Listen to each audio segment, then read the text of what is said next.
사도행전 19장 19절 20절.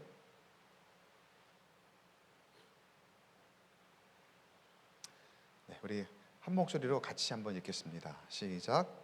또 마술을 행하던 많은 사람이 그 책을 모아 가지고 와서 모든 사람 앞에서 불사르니 그 책값을 계산한즉 은 5만이나 되더라. 이와 같이 주의 말씀이 힘이 있어 흥왕하여 세력을 얻으니라. 아멘. 사도 바울의 이 선교 여정의 말씀을 우리가 계속해서 나누고 있습니다. 세상에 바라보는 눈이, 사도 바울을 향한 눈이 곱지가 않았죠. 그러니까 가는 길마다 방해하고 또 말 안 듣고 또 힘든 그런 상황을 계속해서 맞이하는 게 사도 바울의 여정이었습니다. 우리도 마찬가지예요. 우리를 바라보는 세상의 시선이 그렇게 곱지만은 않습니다. 우리가 전도가 어려운 시대다라고 많이들 이야기를 하죠. 근데 이 말이 반은 맞고 반은 틀린 게, 맞아요. 전도가 어려워요. 전도가 어려운 시대인 건 맞는데, 근데 전도가 사실 쉬웠던 적은 한 번도 없습니다.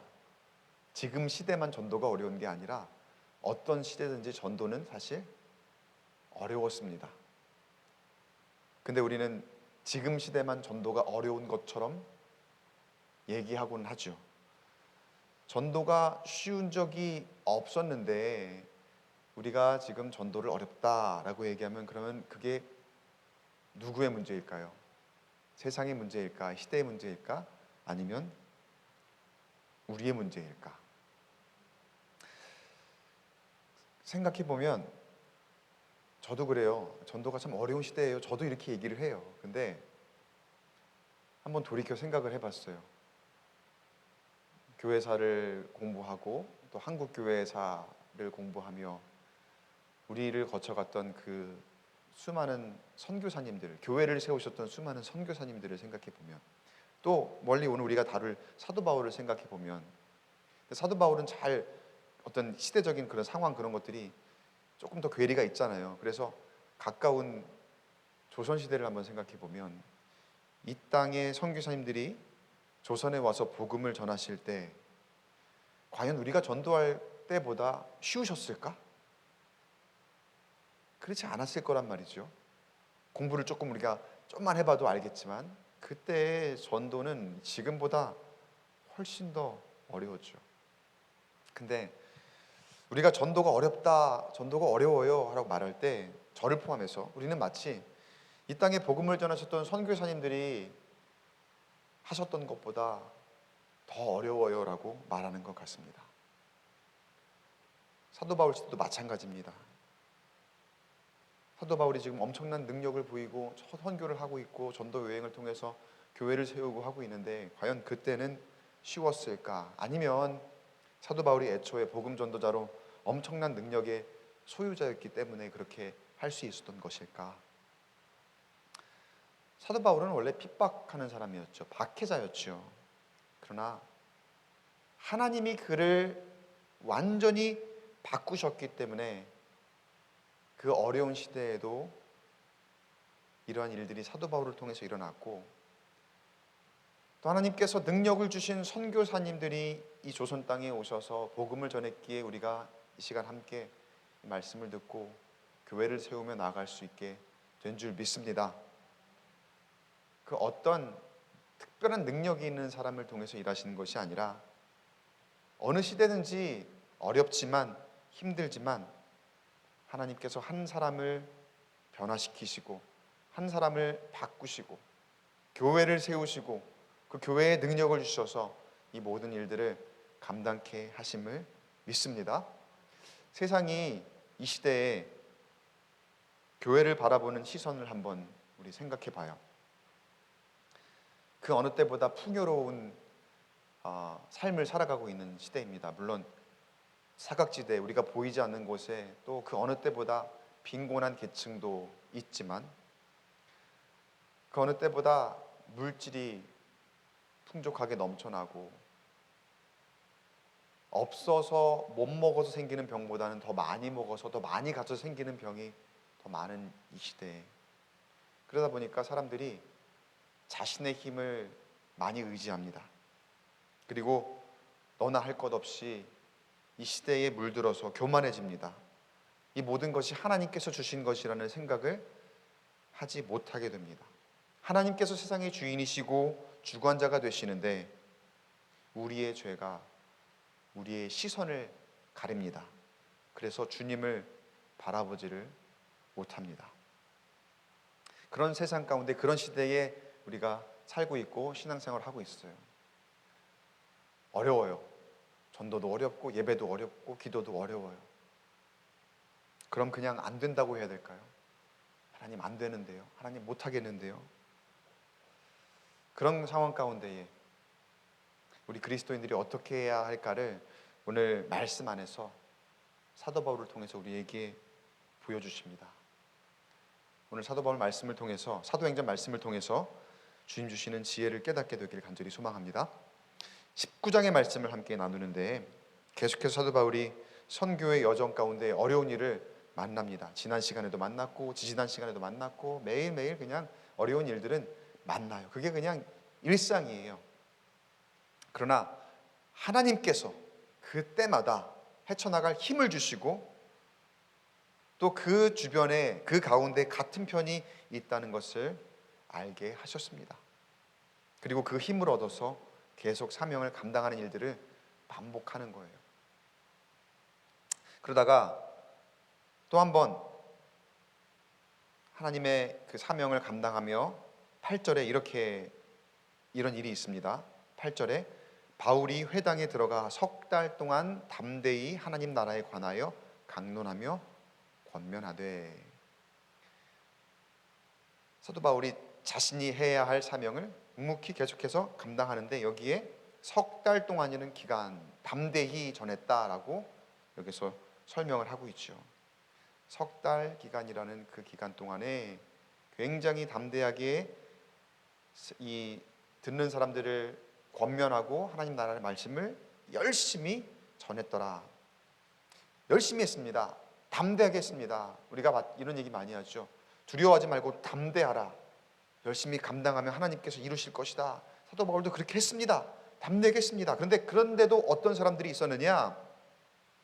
여러분, 내가 진짜 담대하게 하라고 목사님 말씀하셔서 열심히 하라고 하셔서 내가 마음 잡고 열심히 하려고 했는데 그 열심만큼 결과가 보이지 않으면 힘들죠.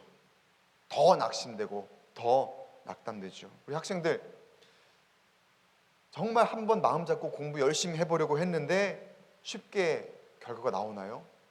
얼마나 쉽게 결과가 나오지 않는지. 우리 마음 먹고 다이어트 한번 좀 해보려고 했는데 나는 못 먹고 괴로워 죽겠는데 생각처럼 그 저울에 올라갈 때마다, 체중계 올라갈 때마다 숫자로는 보이지 않아요. 감량이 안 돼요. 얼마나 스트레스 받습니까? 정말 열심히 했는데, 정말 마음 먹고 했는데, 교회 일 좀 마음 먹고 열심히 하려고 했는데 하필 그런 때에 사람들에게 상처받죠. 하필 그런 때에 힘겨운 일들이 막 겹치는 때가 얼마나 많은지 몰라요. 오늘 마음 먹고 남편에게 좀 잘해야 되겠다. 오늘 좋은 말 좀 써야 되겠다. 오늘 마음 먹고 자식들한테 좀 잘 돼야 되겠다. 참아야 되겠다. 라고 할 때 꼭 그날 평소보다 더 진상을 부려요. 하필 그날 더 꼴 보기 싫은 일만 골라서 하는 그런 모습들이 우리 가운데 얼마나 많이 있는지 몰라요. 열심히 하는데, 열심히 하려고 했는데 사도 바울에게도 그런 사람들이 있었더라는 거예요. 마음 먹고 열심을 내서 할 일을 하는데 담대하게 석 달이라는 기간 동안 정말 열심히 하나님 말씀을 전하는데, 근데 그런 중에 불순종하는 사람들이 또 나옵니다. 비방하는 사람들이 나옵니다. 그때 그 상황, 자 보세요. 사도 바울은 어떻게 돌파했을까? 9절 말씀 함께 같이 읽어보겠습니다. 시작. 어떤 사람들은 마음이 굳어 순종하지 않고 무리 앞에서 이 돌을 비방하거늘 바울이 그들을 떠나 제자들을 따로 세우고 두란노 서원에서 날마다 강론하니라. 어떤 사람들이 순종하지 않습니다. 비방합니다. 그런데 사도 바울이 그에 흔들리지 않았습니다. 순종하지 않는 것에 흔들리지 않았고 비방하는 것에 흔들리지 않습니다. 오히려 제자들을 더 세웁니다. 내가 지금 하나님의 말씀을 전하는데 담대하게 하는데 나를 낙담시키려 하는 거잖아요. 아무리 그렇게 해봐라 우리가 듣나, 그렇게 해봐라 그 말이 통하나. 그런데 그 말에 아랑곳하지 않고 제자들을 더 세우는 거예요. 그리고 두란노 서원, 이름 많이 들어보셨죠?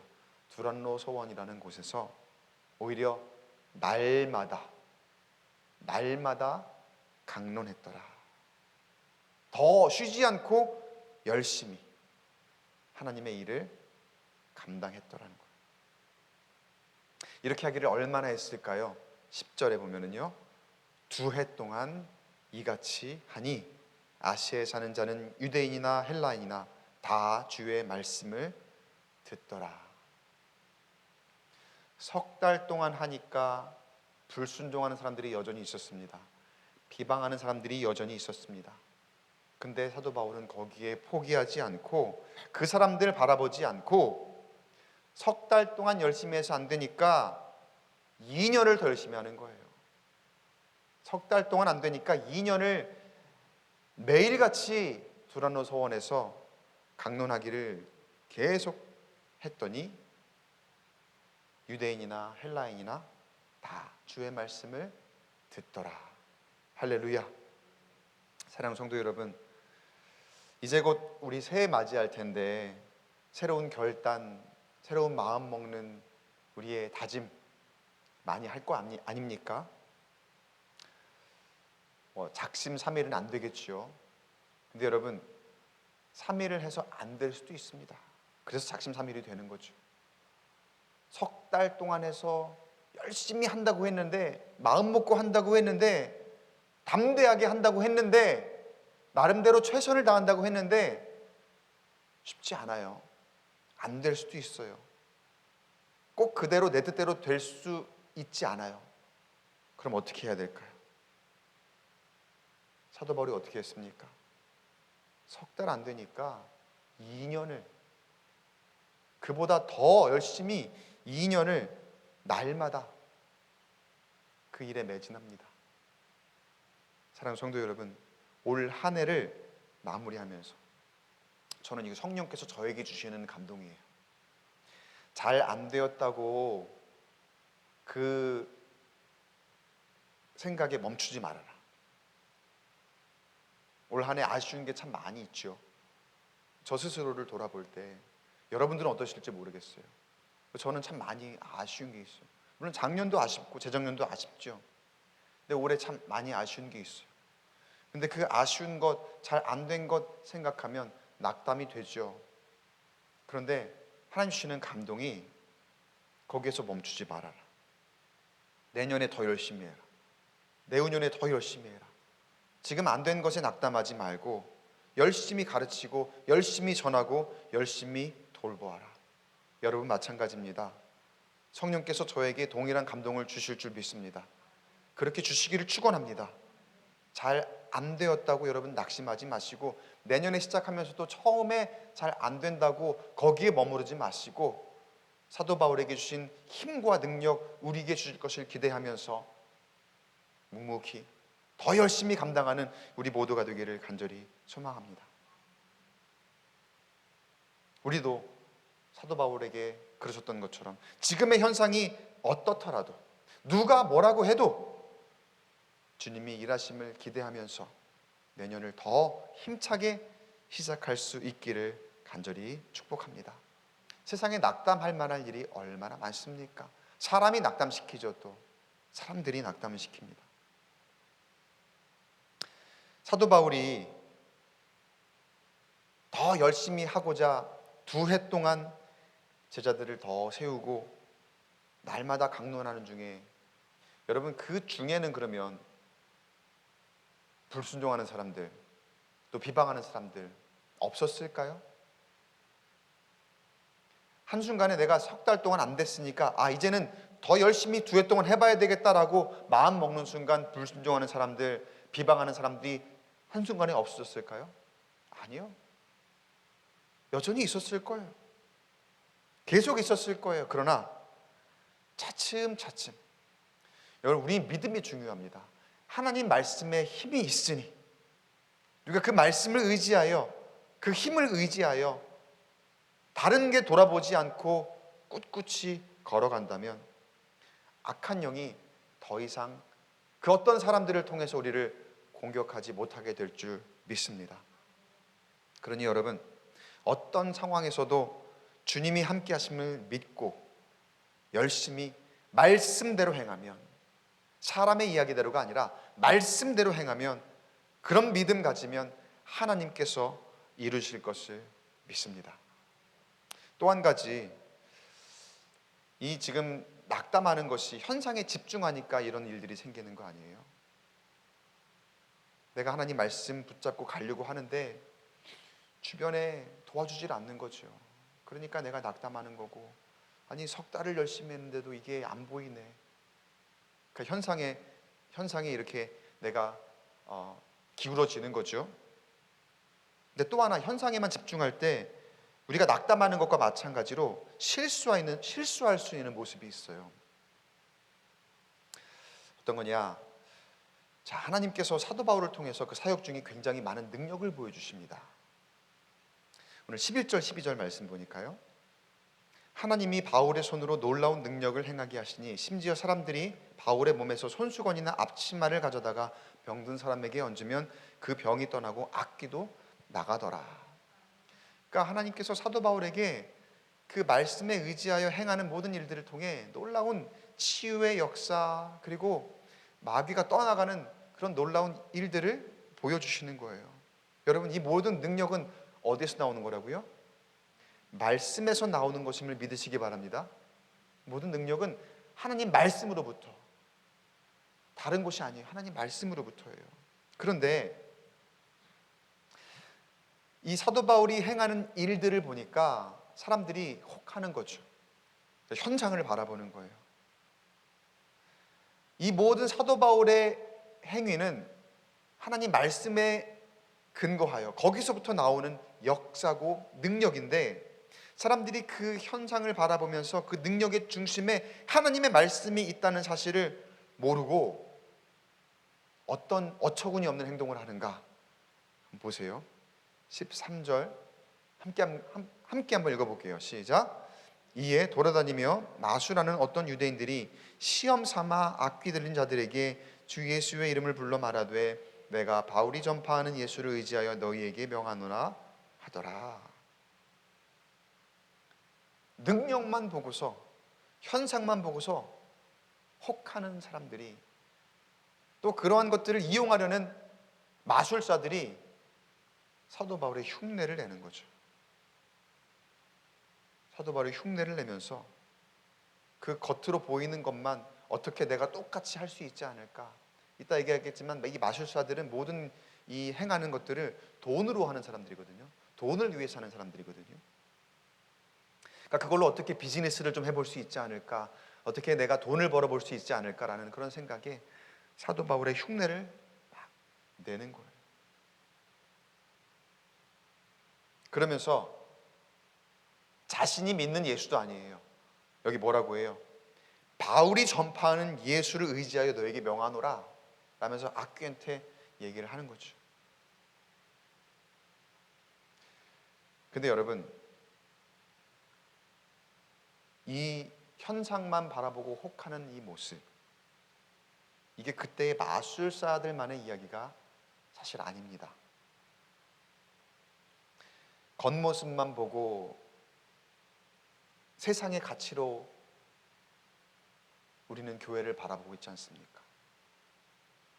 서로가 그리스도인 된 사람들로서 하나님의 시선으로 바라보는 것이 아니라, 하나님이 나에게 주신 그 영의 눈으로 바라보는 것이 아니라 내 겉모습, 교회의 겉모습, 사람의 겉모습만 보고 또 세상의 가치 판단의 기준을 가지고 사람과 교회를 바라보고 있지는 않습니까?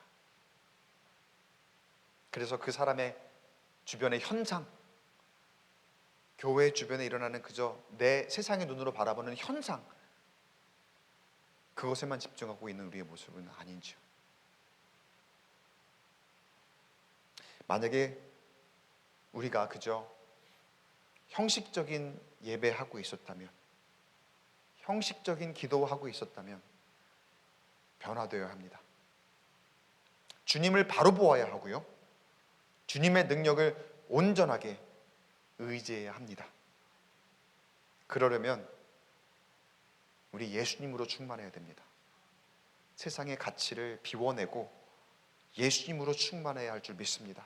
영적으로 충만해야 됩니다. 하나님은 영이시니 예배하는 자가 영과 진리로 예배할지니라. 하나님은 영이시니 영으로 되어야 되는 거예요. 영과 진리로 예배하는 게 우리의 예배의 본 모습이죠. 영성이 채워져야 됩니다. 영성이. 그리고 영적인 시선으로 교회를 바라봐야 되고, 영적인 시선으로 우리 교우들과 다른 그리스도인들과 또 세상도 그렇게 바라봐야 되는 거예요. 사랑하는 성도 여러분, 기도 없이 능력 없습니다. 우리 1만 시간 기도 운동 계속 하고 있는데 우리가 채워야 돼요. 기도 시간 우리가 채워야 되고요, 우리 교회에 능력이 나타나려면 그 기도 없이는 안 됩니다. 또 말씀 없이 능력 없습니다. 이 모든 능력은 하나님의 말씀에 나오는 것이지, 말씀으로부터 기인한 것이지, 그 어떤 세상의 가치 또 우리가 가진 것, 그것으로 행할 수 있는 게 아닙니다. 형식적으로 흉내만 내는 것으로 사람은 혹할 수 있습니다. 그러나 하나님이 다 아십니다. 하나님은 다 아시고 하나님은 다 보고 계셔요. 자, 마술사들이 그렇게 사도 바울 흉내를 내면서 악기 들린 사람들에게 바울이 전파하는 예수의 이름으로, 그러니까 자기가 믿는 것도 아니라 그랬죠. 자신들은 예수님을 모른다는 거예요. 예수님 알지도 못하면서 그 예수의 이름을 들먹이는 거예요. 그리고 흉내를 내는 거죠. 그렇게 너희에게 명하노라 악귀에게 얘기하니까 악귀가 대답을 해요. 뭐라고 대답했느냐? 15절 16절 말씀 함께 읽어보겠습니다. 시작. 악귀가 대답하여 이르되 내가 예수도 알고 바울도 알거니와 너희는 누구냐 하며 악귀 들린 사람이 그들에게 뛰어올라 눌러 이기니 그들이 상하여 벗은 몸으로 그 집에서 도망하는지라. 여러분, 우리가 영적으로 충만하지 않으면요, 우리가 겉모습만 보고서 신앙생활 하는지, 현상만 바라보고서 신앙생활 하는지, 우리 기도와 말씀과 예배의 중심에 예수님이 있는지, 내가 예수님으로 채워져 있는지, 내가 진정 예수님을 알고자 하는 그런 그리스도인으로 살아가는지, 당연히 하나님은 아시고요, 마귀도 알아요. 마귀도. 내가 흉내를 내고 있는 건지 아니면 진정 그 말씀으로 이 모든 것들을 행하고 있는 건지, 제대로 믿고 있는 건지. 여러분, 내가 아무리 말씀을 많이 듣는다고 그 양으로 해결하려고 하면 안 됩니다. 지금 이 시대에 유튜브가 얼마나 많아서 내가 골라 듣고 싶은 말씀 많이 들을 수 있어요. 근데 내가 좋은 말씀을 들음으로써 그것으로 만족하려 하는데, 내가 그 말씀 중에 한 구절만이라도 가지고 그대로 살지 않으면 아무 소용 없습니다. 듣기만 하면 그건 흉내고, 듣기만 하면 그냥 그저 흘러가는 거죠. 그러나 그 중에 한 구절이라도 내가 그 말씀대로 행하고자 하는 마음이 있다면, 그 말씀 안에 담긴 예수님, 그 예수님처럼 살고자 하는, 예수님 닮고자 하는, 예수님 알고자 하는 그 마음이 있다면 그것으로 반드시 승리할 줄 믿습니다. 마귀가 알아요. 내가 흉내내는지, 정말 예수님이 내 안에 있는지. 정말 예수님이 내 안에 있으면 마귀가 감히 함부로 못해요. 벌벌벌 떨며 다 떠나가고 도망가게 될 줄 믿습니다. 그러나 마귀한테 여러분 권세가 있어요. 과소평가하시면 절대로 안 돼요. 방금 보세요. 그 마술사가 바울이 전파하는 예수의 이름으로 너에게 명하노라, 자신은 알지는 못하지만, 나는 모르겠지만 그 예수의 이름으로 막 흉내내니까 어떻게 됩니까? 악귀 들린 사람이 그들에게 뛰어올라 눌러 이겼다 그랬어요. 그리고 그들이 상하여 벗은 몸으로 도망갔다. 망신당한 거죠. 어떻게 한번 그걸로 비즈니스 해보려고 했다가 마귀한테 된통 당한 거예요. 여러분, 마귀한테 권세가 있어요. 그리고 마귀의 권세를 이길 수 있는 유일한 힘은 오직 예수 그리스도 안에 있음을 믿으시기 바랍니다. 그리고 그 예수의 힘을 힘입어, 예수의 능력을 힘입어 승리하는 저와 여러분 되시기를 간절히 소망합니다. 근데 우리가 예수를 어떻게 알게 될까? 우리가 예수를 알게 되면 어떠한 현상이 나타나고 어떠한 모습이 우리가 예수를 알게 되는 모습일까? 예수를 믿는 사람들에게 나타나는 아주 중요하고도 전형적인 현상, 성령의 능력을 힘입는 사람은 어떠한 모습일까? 결론부터 말씀드리면 회개입니다. 회개. 스스로 깨닫는 것, 스스로 내려놓는 것, 스스로 자기 부인하는 것. 내가 아닙니다. 다 하나님입니다. 그러려면 여기에 회개 열매가 있어야 돼요. 자, 이후에 그런 일들이 나타나요. 여기에 보면 18절에 보세요. 18절에 믿은 사람들이 많이 와서 자복하여 행할 일을 알렸다. 성령 충만하게 원하십니까? 예수님 알길 원하십니까? 예수님이 내 마음 가운데에 늘 함께 하시길 원하십니까? 그러면 성령 충만의 제1의 조건은 바로 회개인 줄 믿습니다.